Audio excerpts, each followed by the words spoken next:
When Jean Gabin made La Grande Illusion in 1937, he was at the peak of his career, and the film actually would turn out to be his most popular, and it has remained probably his best loved. Jean Renoir, as is well known, was the son of the famous Impressionist painter Pierre-Auguste Renoir. It is amazing in a way that the most famous Impressionist painter should be the father of the person who would become, in a way, the most famous, certainly one of the most revered French filmmakers. And I think that legacy of the Impressionist painter on the filmmaker is interesting, but possibly has been overstated.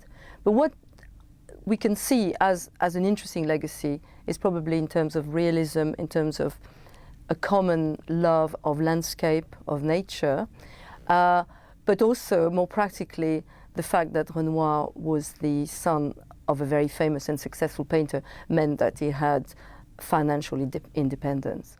The 1930s is really the great period of Jean Renoir's work, and his last film of that decade is La Règle du Jeu in 1939, after which he moved to America. He worked a little bit in Italy, but he settled in Los Angeles and made a number of American films, which some have claimed as being as interesting as his French work. But personally, I would disagree with that. I think the French work of the 30s is really the core of his best work. La Grande Illusion in 1937 was a huge success. It was a popular triumph. It did incredibly well at the box office. It was released to coincide with the International Exhibition of 1937, and it was seen by a record number of people. It also was a great critical success. Almost everybody agreed on its qualities, and that was something unusual for Renoir, because his films had to some extent divided critics before, and afterwards, like La Règle du Jeu, also divided critics. But with La Grande Illusion, there's a kind of consensus that this was a really wonderful film. And then it went on to win all sorts of prizes. It was then, interestingly, the object of a number of debates. And quite soon after its release, it was banned in Germany and in Italy by the Nazi regime and by the fascist regime. In Italy, interestingly, although it had won a prize at the Venice Festival. Then during the war in France, it was banned by the Germans, it was banned by the Vichy government. And all these we can see as the result of the film's stance on the war, but also in the way it talks about the relationship between France and Germany. Then during the war, the prints were seized by the Germans. They were moved to different places. And after the war, there wasn't any print available of the film. And the actual release of the print of La Grande Illusion is very interesting and very complex. A number of negatives were found in different places, but eventually it enabled the film to be shown again in 1958. And subsequently, it's had all sorts of different releases, each time with great success. What's interesting, I think, in the first place, is that like all historical films, since it's a film made in 1937, set in 1914, like all historical films, it tells us something about the time in which the story is set, and it tells us something about the time in which the film is made. So ostensibly, it's talking about the First World War, and it's based on actual memories and so on. And in that respect, it's a film about that war. And it's a war which had great resonance in France. France lost many, many soldiers, and the kind of trauma of that First World War was very deeply felt during the 1930s, and explains, for example, the pacifist stance that was kind of very prevalent in France. And that pacifist stance is something we can see in the film. It's a film about war, it's a film against war. It's clearly a film advocating the fact that wars are futile, they're cruel, etc. And in that sense, it is very much an anti-war statement, like many others. Renoir was criticized for making a film about the First World War where we don't see the trenches, we don't see the cruelty. We see these men in kind of rather nice circumstances and enjoying themselves, putting on a show, for example, and so on. Was something which Renoir defended I think with justification as saying, well, he was talking about his experience of the war. And of course, there have been other films about the trenches. It's also a film about the Second World War in the sense that it's a film that is made in the knowledge and the fear that there will be another war. So it's talking about that climate of the 1930s, the rise of fascism in Germany, in Italy, and so on. And one can understand it in relation to that. But if we look more closely at what the film is telling us, I think one can pick up a number of themes which are interesting because they're themes that are very directly relevant to the context, the First World War, and so on. But they're also themes that one can see as more, quote-unquote, universal. And I think we can understand the success of that film in the way it's capable of talking about a very specific historical context and also capable of talking about universal problems and feelings. Perhaps the most famous scene in La Grande Illusion is the one in which the French prisoners mount a spectacle, a show, for their fellow prisoners, but also for their German guards, which includes a comic song, a review, which includes English officers dressed up as women, and so on. And as the show is being performed, and we see here, interestingly, Renoir uses music and spectacle as a unifying factor, because the German guards are enjoying it just as much as the French prisoners, in the middle of which people backstage hear that the fort at Douaumont has been recaptured by the French, which had been taken by the German. Now it's recaptured by the French.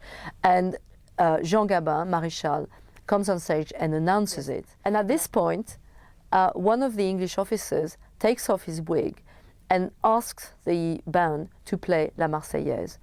And the British soldiers, the French soldiers, everybody starts singing the Marseillaise. And of course, at that point, the German guards bring the show to the end. And that singing of the Marseillaise is incredibly emotional. It's incredibly stirring. It's a very powerful national anthem, but the way it then unites the soldiers, all the Allied soldiers, is incredibly affecting. And so throughout the film, and this is one example of the way in which Renoir uses music and song, both as a spectacle in itself, something he was very interested in. Most of his films include a moment when you have a show or people singing, but also as a thematic point. It's a film about the futility of war, but it's also more deeply a film about what unites and what divides people. And for Renoir, and this is a theme that runs through a number of his other films, class solidarity is more important than national divisions.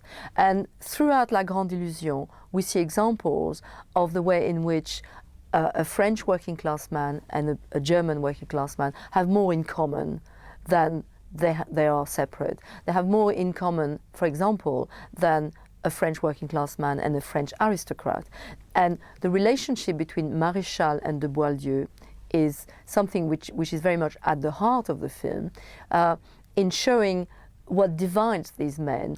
At one point, Maréchal says to de Boieldieu, "You never do anything like everybody else," meaning whatever you do will be different from what I do. And the film very subtly and in a very complex way plays on those differences of class and differences of nationality, and argues that the national differences are less important.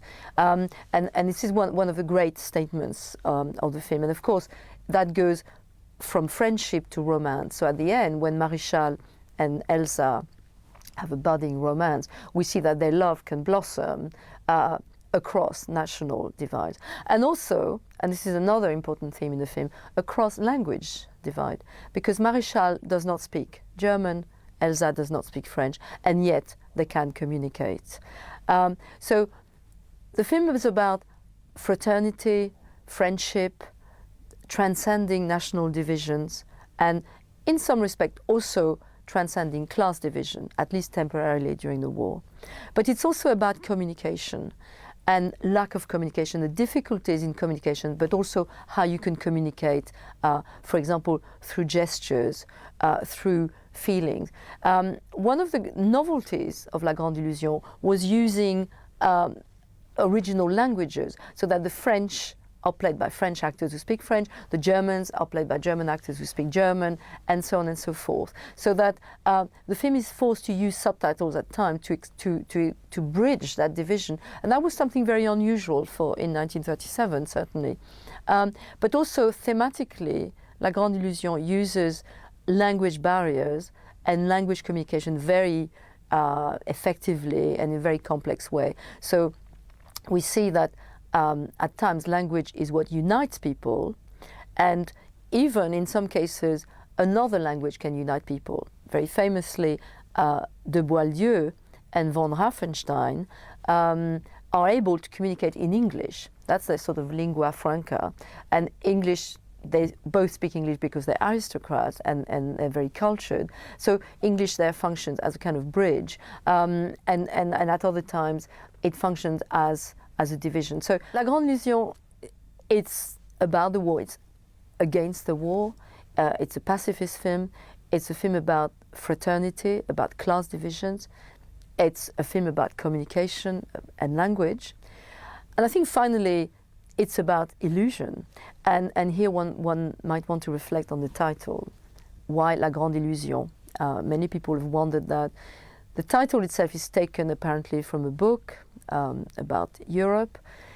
And in the film, Renoir gives us a number of clues about how to interpret that.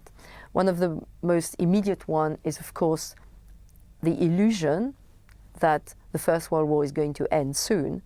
And we, of course, all know, and including people who made the film, that that wasn't the case. But we see a number of people saying, oh, well, the war will be over soon. So there is that illusion. There is the illusion also that that war will be the last one, which, of course, in 1937 is a very important notion, since people already begin to understand that it's not going to be the last one.